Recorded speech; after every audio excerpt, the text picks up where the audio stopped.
Then I got back to St. Louis. I moved down to Florida after that, and I was dealing with my family. These are my kids and my mom, and we have that golden rule communication. You know how you had the golden rule, do unto others as others do unto you? How many believe in this rule? Raise your hands. Stupid rule. Think about this. For those of you who had children, would you treat all your children the same exact way? Some need a little push. Some say, get out of my way. Let me do my thing.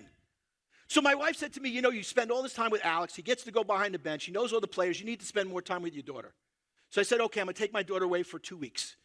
Take a little trip. We're going to go to Europe.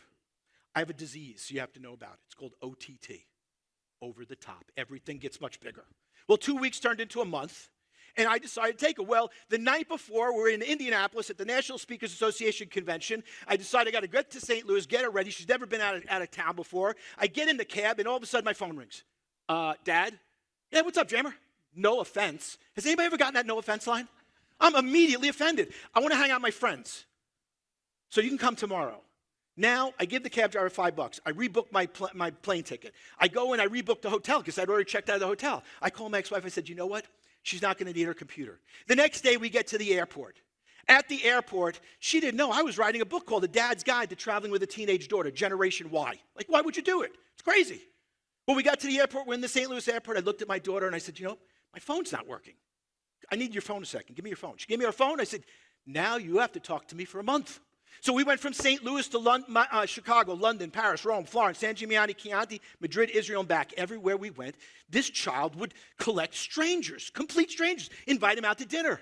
Well, we're in Florence, and I said, tonight we're going to get home before 1:30 because every night we're out at 1:30 in the morning. I go to bend down, I throw my back out. So now we go into this restaurant, and the restaurant just had bar stools. Well, I can't sit on these bar stools, so what do? We go into another restaurant. We're in the other restaurant. I sit down. This woman comes walking up to me and says, Doc, look at my knee. This was the patient from hell, the one that you pick straws to get stuck with. She's right in there. She looks at my door. She says, you remember my friend? Our friend owns this restaurant that I wrote the most scathing review on TripAdvisor for that the whole family will never forget about. And then she looked right at my daughter and says, Doc, is this your girlfriend? Oh, gross. My daughter is completely grossed out. There's people behind her that are just laughing and crying. My daughter turns to them and says, hey, you want to go out to dinner with us tomorrow night? Next thing you know, we're in a restaurant with 6 strangers eating dinner with the owner of the restaurant. My last night in Florence, my daughter says, Dad, we make a great team. I knew I hit the ball out of the park with that. And my book, A Dad's Guide to Traveling with a Teenage Daughter, didn't come out. It became Jamie's Journey, Travels with My Dad. Went to #4 on Amazon. We did the Today Show. We did TV, radio. And on Father's Day, we promoted her book on the Today Show. And she gives advice to other kids. Jamie's Gems. When your parents are annoying, hang in there. You may learn something. Or Rick's Revelations. Be flexible. You may have to change things.